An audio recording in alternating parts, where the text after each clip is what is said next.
Saudara yang kekasih, saya akan menyampaikan satu tema, mau dahsyat. Saudara, saya yakin kita semua ingin. Ingat, hidup cuma sekali. Ya, tidak ada hidup dua kali. Ya, saudara. Jadi saya dan saudara di dunia ini hanya hidup satu kali. Kalau hidup satu kali juga kita tidak bisa menikmati segala perjanjian Tuhan yang luar biasa. Ya, saudara, bagaimana? Apakah saudara bisa menilai hidup saudara memuaskan? Tidak. Ya, hidup saya tidak memuaskan. Itu sebab saya dan Anda harus belajar. Tidak sulit, hanya orang yang berserah total kepada Tuhan. Katakan, bila saya berserah total kepada Tuhan Yesus, semua permintaan Allah tidak ada yang sulit. Semua permintaan Tuhan pasti saya bisa. Ya, saudara-saudara harus percaya akan hal ini. Bagaimana? Karena Dia memberi kekuatan kepada kita. Kita tidak kuat, kita tidak mempunyai kemampuan. Tetapi siapa yang percaya total kepada Tuhan, niscaya dia bisa menyelesaikan dan melakukan semua yang dikehendaki oleh Tuhan di dalam hidupnya. Katakan, luar biasa. Ya, saudara. Itu sebab kalau kita mau dahsyat, maka kita harus bisa dipercayai oleh Tuhan. Ya, saudara, cuma itu saja. Sebagai contoh, saudara tahu bahwa semua perusahaan, semua institusi, semua jajaran dan semua leveling di dalam dunia itu berdasarkan kepada kepercayaan. Saudara, ada orang naik pangkat, naik kedudukan tidak berdasarkan kepercayaan, artinya ini orang tidak bisa dipercaya, namun kok bisa naik? Pasti ada yang ngatrol dia. Pasti ada pekerjaan kuasa gelapan yang menolong dia. Tidak lama terjungkal. Ya, saudara, jadi ini adalah dasar daripada keadaan dalam dunia. Orang duniawi yang fana, orang duniawi yang berdosa, yang memakai cara-cara duniawi yang kotor pun menghendaki orang yang bekerja kepadanya harus bisa dipercaya. Dia sendiri belum tentu bisa dipercaya, tapi dia menuntut orang lain bawahannya untuk bisa dipercaya. Betul apa tidak? Ya, itu sebab di hadapan Tuhan, saya dan Anda harus membuktikan bahwa kita adalah orang yang bisa dipercaya. Amin. Itu adalah hal yang penting sekali. Miliki sifat bisa dipercaya. Ya, saudara, saya dan saudara tidak mempunyai apa-apa yang baik. No problem. Asal Anda dan saya bisa dipercaya oleh Tuhan, cukup. Saudara, Tuhan akan mengangkat saudara. Tuhan akan mempermuliakan saudara. Amin. Para kekasih, itu sebab saya akan mengajak saudara untuk membuka 4 buah ayat dari Mazmur 24. Ayat 3 sampai dengan ayat yang ke-6, para kekasih. Mazmur 23 itu hebat. Mazmur 23 itu tentang peranan Allah. Untuk membimbing kita, mengajari kita, menggembalakan kita. Mazmur 24 kita mulai dilepas. Kamu bisa enggak? Kamu harus belajar. Seperti anak, kita lepas dari gendongan, lepas dari tangan kita membimbing. Dia mau jalan enggak? Dia berani jalan enggak? Jatuh bangun. Saudara, menangis ketawa. Ya, saudara, itu fase 24. Ya, saudara, setelah fase 23, Tuhan membuktikan dirinya, menyatakan dirinya sebagai Allah gembala yang baik. Ya, saudara. Nah, fase 24 ini dalam ayat 3 sampai dengan ayat 6 ini luar biasa. Mari kita akan baca. 1, 2. Siapakah yang boleh naik ke atas gunung Tuhan? Siapakah yang boleh berdiri di tempatnya yang kudus? Orang yang bersih tangannya dan murni hatinya, yang tidak menyerahkan dirinya kepada penipuan dan yang tidak bersumpah palsu. Dialah yang akan menerima berkat dari Tuhan dan keadilan dari Allah yang menyelamatkan dia. Itulah angkatan orang-orang yang menanyakan dia, yang mencari wajah-Mu, ya Allah Yakob, Selah. Amin. Saudara yang kekasih, apa yang baru kita baca ini, siapakah yang boleh naik? Ya, saudara, ke atas gunung Tuhan. Siapakah yang boleh berdiri di tempatnya yang kudus? Saudara, satu pertanyaan besar yang tidak mungkin saya dan saudara sebagai manusia berdosa kita bisa, saudara. Tetapi ternyata bisa. Ayat yang keempat kemudian menjawab, yaitu orang yang bersih tangannya dan murni hatinya. Coba, saudara, ya susah kan cari orang yang seperti ini? Orang yang bersih tangannya, murni hatinya, tidak menyerahkan dirinya kepada penipuan, tidak bersumpah palsu. Ayat 4 ini memberitahu kepada kita bahwa memang bagi daging saya, bagi pikiran saya yang fana, ini ada sesuatu hal yang muskil, yang tidak mungkin saya lakukan. Bagaimana seorang yang berdosa dalam dunia bisa memenuhi kriteria standar ilahi ini? Orang yang bersih tangannya, murni hatinya, tidak menyerahkan dirinya kepada penipuan, tidak bersumpah palsu. Baru dia boleh naik ke atas gunung Allah. Baru dia bisa ditempatkan pada satu level yang tinggi dan mulia. Saudara, ya kelihatannya gak masuk akal ini ayat. Sulit banget. Tapi saudara dan saya harus tahu, katakan bersama saya, bahwa setiap perintah Tuhan, sesulit apapun bagi saya, bila saya berserah kepadanya, Roh Kudus akan membantu saya dalam segala kelemahan saya. Amin. Beri tepuk tangan bagi dia. Haleluya.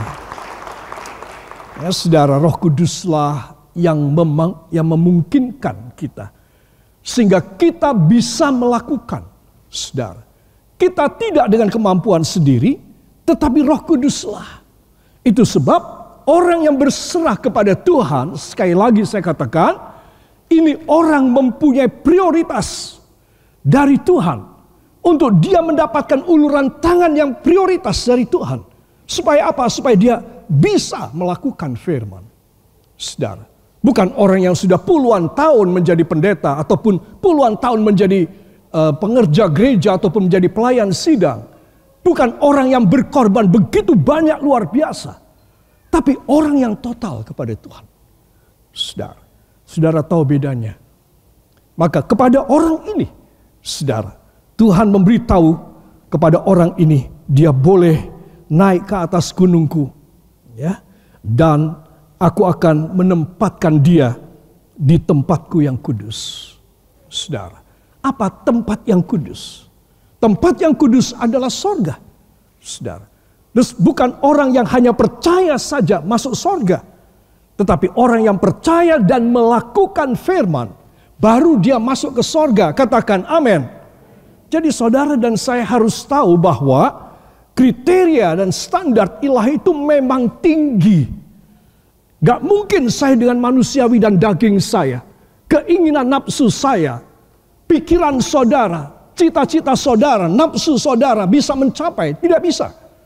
Sekali lagi hanya orang yang total kepada Tuhan. Dan kemudian untuk menjaga totalitasnya, dia diurapi. Kepalanya diurapi dengan minyak urapan. Sehingga dia mempunyai kuasa dari Allah. Saudara, hanya orang inilah yang mempunyai sifat bisa dipercaya oleh Tuhan.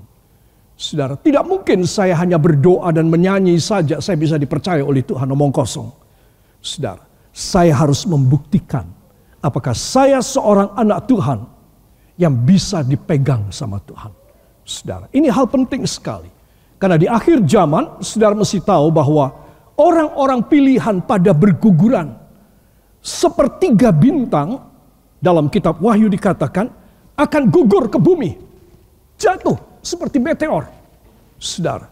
Dan mereka musnah dari peredaran Allah. Mereka tidak ada lagi pada koordinat Allah. Mereka tidak ada lagi pada peredaran dan kehendak Allah. Saudara, mereka sudah hancur lebur. Saudara, ketika mereka mati, kita sudah tahu jawabannya. Itu sebab para kekasih, menjadi anak Tuhan, katakan sebagai anak Tuhan, sebenarnya kemuliaan saya sudah terbayang ketika saya masih hidup. Jadi seorang anak Tuhan kalau dia betul-betul mempunyai sifat bisa dipercaya oleh Tuhan, maka Tuhan akan memegang dia. Tuhan akan memelihara dia. Bukan cuma dikasih makan, tetapi Tuhan akan keep dia untuk sesuatu yang istimewa.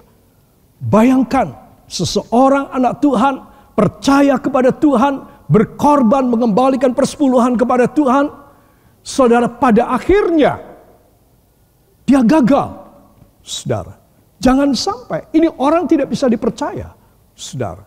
Itu sebab kalau saya dan saudara adalah seorang yang betul-betul ingin meraih di dunia ini sejarah yang baik, saudara, saudara harus meninggalkan satu sejarah yang mulia dari Allah sebelum saudara meninggal, saudara.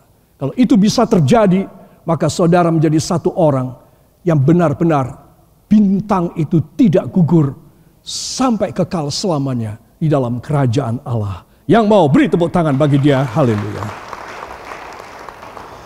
Saudara, ayat yang kelima, dialah yang akan menerima titik-titik dari Tuhan. Apa? Berkat. Dan orang yang diberkati oleh Tuhan itu gandeng renteng dengan orang yang kudus dan yang berkenan kepada Tuhan. Bersih tangannya, hatinya, saudara. Dan orang ini adalah orang yang betul-betul akan disambung dengan berkat Tuhan yang luar biasa. Ya, kita harus pegang hal ini. Dan keadilan dari Allah yang menyelamatkan dia. Di dunia ini kita mencoba mencari keadilan. Barang kita hilang, barangkali uang kita hilang, pekerjaan kita hilang barangkali, kita nggak bisa menuntut balik. Kita terpaksa merelakan. Tetapi ayat ini menjanjikan keadilan Tuhan. Katakan, keadilan Tuhan akan menyertai saya. Apa artinya? Saudara, artinya dia yang akan bekerja. Dia akan mengutus kuasa Roh Kudusnya, malaikatnya, untuk membantu saudara, untuk menerima kembali ketidakadilan yang sudah terjadi dalam hidup saudara. Itu sebab saudara harus pegang teguh perjanjian Allah. Gimana orang masih hidup menerima pembelaan dari Tuhan, yaitu kalau dia bersih tangannya, murni hatinya. Maka orang ini boleh datang menghadap hadirat Tuhan. Amin. Masuk ke tempat kudus. Ya, saudara, ini tidak main-main. Itu sebab anak-anak Tuhan perhatikan. Dan disimpulkan dalam ayat yang ke-6. Itulah angkatan orang-orang yang menanyakan dia. Menanyakan artinya selalu ada komunikasi dengan Tuhan. Selalu ada tanya jawab dengan Tuhan. Tuhan, hamba tidak tahu bagaimana persoalan saat ini. Hanya Engkau yang menyelesaikan. Tuhan, tolong beri kepada hamba apa yang hamba tidak tahu saat ini. Saudara, dan Tuhan akan menunjukkan kepada saudara, kepada saya. Kalau kita bertanya, dia menjawab. Kalau kita meminta, dia memimpin kita. Dia akan memimpin kita. Kalau kita minta, dia membuka jalan. Dia akan buka jalan. Saudara, apa kurangnya? Saudara, bertanyalah, ya, saudara. Itulah angkatan orang-orang yang menanyakan dia, selalu bertanya, selalu ada hubungan yang baik dengan Tuhan. Saudara, bukan saya berkeluh kesah, saya tidak ada pada kriteria ini. Menanyakan dia, itulah angkatan orang-orang yang menanyakan dia, bukan memerintah dia, tapi bertanya. Seorang yang bodoh, seorang anak yang kecil, seorang yang tidak berpendidikan, seorang yang tidak ada pengalaman, bertanyalah kepada Tuhan. Saudara, maka kerendahan hati kita dihargai oleh Tuhan. Dan orang yang mencari wajah Tuhan. Saudara, orang yang mencari wajah Tuhan berarti dia ada selalu dalam hubungan yang baik dengan Tuhan Yesus. Saudara, ada awan gelap menghambat wajah Tuhan. Kita tidak bisa melihat. Seringkali ketika kita tidak merasa dekat dengan Tuhan, kita emosional, kita mau pakai cara sendiri, saudara. Dan kita gregetan dan kita perintah Tuhan. Tambah tidak baik lagi. Itu sebab katakan, saya harus menjadi, tangan saudara, saya harus menjadi angkatan orang-orang yang menanyakan Tuhan. Amin. Saudara, maka dia akan menjawab saben kali, setiap waktu, Kapanpun engkau bertanya kepadanya, dia akan memberikan jawaban. Amin. Itu sebab saudara dan saya harus belajar makin hari makin dekat dengan dia. Saya belum mencapai, tapi saya berusaha. Saya berjuang supaya saya bisa mencapainya. Karena itu adalah angkatan orang-orang yang dahsyat.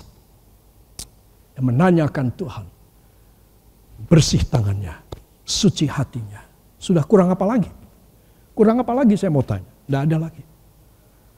Jangan cari yang lain. Maka Tuhan bisa percaya kepada Anda dan kepada saya. Yang mau beri tepuk tangan bagi dia. Saudara yang kekasih, Mazmur 24 ayat 3 sampai 6 tadi, orang yang bersih tangan, murni hati, anti tipu dan tidak sumpah palsu. Saudara, ya, kalau kita membaca ini, wah, berat sekali. Tidak berat. Apanya yang berat? Saudara, supaya kita tidak sumpah palsu, ya kita menjauh dari semua masalah. Kita menjauh dari semua kriminal, menjauh dari semua dosa. Supaya kita bersih tangannya, menjauh dari yang kotor. Saudara, jangan kita masuk di dalam yang kotor. Kotor tangan kita. Saudara, jangan simpan hal yang tidak baik dalam hati kita. Hati kita tidak murni. Gampang kan? Kita cuma menghindar saja. Selesai. Saudara, saudara tidak perlu berperang, bertengkar, berkelahi. Tidak, engkau menjauh. Saudara, di dalam 2 Korintus pasal yang ke-7, menjauhlah, pasal 6 ayat yang terakhir, carilah Tuhan, menjauhlah dari semua yang kotor dan najis. Dan pasal 7 ayat 1, maka Tuhan akan menerima kamu sebagai anak-anaknya, laki-laki dan perempuan. Saudara, hanya menghindar. Saudara, kita bisa disucikan. Saudara, dan kalau saya dan saudara datang kepada Tuhan dan menanyakan kepada Tuhan, Tuhan jatuh hati kepada saudara. Amin. Ambil contoh ketika anak saudara masih kecil. Apa saja ditanyakan. Saudara gimana? Wah, bingung aku jadinya. Saudara menjadi emosional? Tidak, itu anak saudara. Karena memang dia bodoh, dia belum punya pengalaman. Dia sedang belajar mengisi otaknya, memorinya dengan hal-hal jawaban dari orang tuanya yang baik. Kalau tidak diisi kata-kata orang tuanya, maka dia akan menjadi anak yang bodoh. Tidak beretika, tidak punya sopan santun, tidak hormat, kurang ajar, dan lain sebagainya. Dia banyak bertanya. Izinkan anak saudara bertanya. Karena dia harus mengisi otaknya dengan pengetahuan, dengan ilmu, dengan etika, dengan norma-norma. Supaya apa? Supaya dia menjadi anak yang baik. Saudara. Nah, demikian pula. Kalau saya dan saudara tidak suka bertanya kepada Tuhan, kita jadi anak Tuhan apa? Itu sebab saya dan saudara perlu kita lebih dekat kepada Tuhan. Ada apa-apa, bertanya kepada Tuhan. Selalu. Biasa banyak hal ditangani oleh Ibu Gembala dan saya lebih khusus pada pelayanan, pada persiapan firman dan lain sebagainya. Pada kebijakan dan semua urusan yang lain ada di tangan Ibu Gembala. Saudara. Kadang-kadang mencari apa, ada urusan apa, maka saya tanya gimana. Karena saya tidak bisa bertanya. Maka ini kesempatan buat saya untuk banyak bertanya kepada Tuhan. Bahkan untuk hal-hal duniawi, hal-hal jasmania, hal-hal keuangan, hal-hal apa yang dilihat oleh mata saya, yang saya tidak ngerti, yang saya belum kerjakan, yang saya stuck dan mandek. Gak ada jalan. Saudara. Maka saya bertanya kepada Tuhan. Dia Bapa yang luar biasa. Maha penuh dengan cinta kasih. Selalu dia tersenyum saja. Dia tidak pernah menunjukkan wajah marah kepada saudara. Dia hanya tersenyum saja. Ketika engkau datang dan bertanya kepadanya, dia siap menjawab kepadamu. Inilah saat di mana saya dan saudara harus sisa umur hidup yang tidak begitu lama harus diisi dengan kedekatan dengan Tuhan. Setuju demikian? maka saudara akan mengalami perubahan yang luar biasa dalam hidup saudara. Saudara lihat ilustrasi lukisan ini. Pria ini dia selalu mengangkat tangan, dia selalu ingin dekat dengan Tuhan. Ya, saudara, inilah orang yang bisa dipercayai.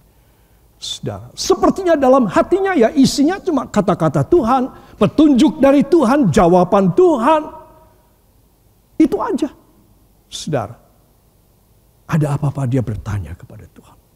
Mau demikian saudara, maka ini pelajaran akan mengubah sejarah saudara. Sejarah saya, benar saya bilang. Benar saya bilang. Ya. Itu sebab bagi orang ini, maka Tuhan akan menyatakan dirinya luar biasa. Ya saudara. Di dalam 2 Tawarikh pasal yang ke-16 ayat yang ke-9a, mari kita akan buka bersama. Mata Tuhan melimpahkan kuat kuasanya. Ya. 1, 2. Karena mata Tuhan menjelajah seluruh bumi untuk melimpahkan kekuatannya kepada mereka yang bersungguh hati terhadap Dia. Amin. Saudara, ini adalah pernyataan Allah. Ya, saudara, bila saudara melihat kepada Raja Asa. Raja Asa ini menerima mujizat pertolongan luar biasa banget nih. Ketika dua raja Persia dan dua raja datang dengan angkatan perang sejumlah 1 juta tentara. Wow. Di dunia satu-satunya negara yang punya 1 juta tentara cuma Republik Rakyat Tiongkok, China. Saudara, tidak ada negara punya angkatan bersenjata sejumlah 1 juta orang. Pada zaman Alkitab, sudah ada 2 negara yang gabung menjadi satu dan mau menghancurkan kerajaan Yehuda yang kecil saja. Dari 2 suku, yaitu suku Yehuda dan suku Benyamin. Coba saudara bisa bayangkan, negara yang kecil digeruduk 1 juta tentara. Saudara, menurut saudara, dalam kalkulasi kita, strategi selalu mesti kalah. Apalagi zaman dulu, itu tergantung pada jumlah tentara. Sekarang sih tidak. Sekarang tergantung dari persenjataan. Zaman dulu tidak. Saudara, jadi di atas kertas, di atas planning, musuh-musuh ini, Yehuda pasti habis. Semua katakan, tetapi, kurang banter, tetapi, angkat 2 tangan saudara. Raja Asa berserah penuh, bertanya kepada Tuhan. Dan Tuhan menjawab dia. Jawaban Tuhan adalah mujizat, kemenangan. Amin. Haleluya. Ini contoh yang sangat eksplisit, jelas. Kalau saudara mengangkat tangan dan bertanya kepada Tuhan, Tuhan menjawab bukan hanya perkataan, tetapi juga dengan kuasa. Amin. Nah, saudara bisa bayangkan Raja Asa ini, dia bukan cuma pucat pasi, bukan keringat dingin aja, tapi dia sudah seperti orang mau mati rasanya. Tetapi Roh Kudus berbisik dalam hati sanubarinya. Datang ke hadirat Tuhan. Kasih korban yang banyak. Korbankan korban yang banyak. Angkat tanganmu. Tuhan menjawab. Saudara. Tuhan berkata, kamu maju saja. Aku yang akan berperang ganti kamu. Amin. Saudara, singkat cerita yang terjadi, 1 juta tentara binasa semuanya. Saudara. Jadi ini merupakan satu kisah yang ekstrim dalam Alkitab. Sangat ekstrim. Saudara. Dan ini Tuhan nyatakan dan Tuhan jadikan. Ya saudara. Nah itu sudah lewat. Setelah Raja Asa menang.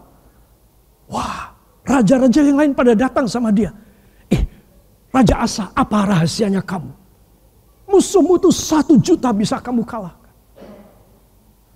Oh ya, ini kamu mau tahu apa sebabnya? Aku kasih tunjuk.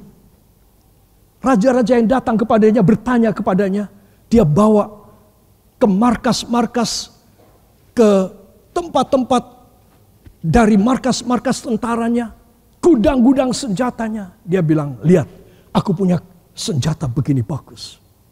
Bahkan beberapa ratus perisai berlapis emas. Ujung-ujung tombak berlapis emas. Saudara, jadi orang mau ditombak itu, mau dihunjamkan tombak, sudah setengah mati dulu dia. Aduh, tombaknya dari emas. Dan dia menunjukkan semua. Alkitab mengatakan, dia congkak dan sombong. Padahal Tuhan. Siapa? Tuhan. Yang menolong, membela dia. Namun ketika raja-raja datang dan bertanya kepada dia, dia muncul kesombongannya. Dia berkata, ya karena tentaraku hebat. Dia menyembunyikan mujizat Allah dalam hidupnya. Saudara, itu sebab datanglah Hanani pelihat itu. Dan Hanani berkata, Raja, kamu sudah teledor sekali. Tidakkah kamu tahu bahwa mata Tuhan, ketika Tuhan melihat seluruh dunia, matanya menyorotkan kuasa, menyorotkan kekuatan yang dahsyat kepada orang-orang yang benar. Tetapi kamu sudah sombong. Dalam hal ini kamu bodoh. Ayat kalimat yang tidak kita baca, kalimat B. Tapi dalam hal ini kamu sudah bodoh. Apa bodohnya? Karena kamu membanggakan dirimu. Saudara yang kekasih, lihat. Apakah ini orang yang bersih tangannya? Apakah ini raja yang bersih tangannya? Tidak. Padahal Tuhan sudah tolong dia. Begitu Tuhan tolong, tangannya, hatinya kotor. Allah kekasih, perhatikan baik-baik. Firman Tuhan diberikan kepada saya dan kepada saudara. Supaya kita diluruskan jalannya. Amin. Supaya hati dan pikiran kita dimurnikan. Tangan kita dibersihkan. Jangan mencuri kemuliaan dari Tuhan. Atau Tuhan marah. Saudara. Sabtu saya dan saudara kita harus belajar. Bagaimana Tuhan awet memakai kita. Katakan, sampai saya mati. Saya dipercayai dengan berkat istimewa. Beri kemuliaan yang baik bagi dia. Haleluya. Angkat 2 tangan, ucapkan terima kasih engkau yang percaya. Terima kasih Bapa. Terima kasih Yesus. Terima kasih Roh Kudus. Dan kami yakin sisa umur hidup ini berguna dan mulia. Diberkatilah para kekasih dan pulang dengan damai dan sejahtera. Tuhan memberkati semua korban kolektor saudara dan teristimewa segala pengembalian persepuluhan saudara. Sesuai dengan Maliaki 3 ayat 8 dan 10, Ibrani 7 ayat 1 sampai 10, kembalikan pada saudara luar biasa. Damai dan sejahtera menyertai engkau. Sorot mata Tuhan melimpahkan kekuatan kepada saudara. Mulai dari malam ini, hanya di dalam nama Tuhan Yesus Kristus, Juru Selamat dan Penebus kami. Dan kita semua mengaminkan. Amin. Beri tepuk tangan bagi dia.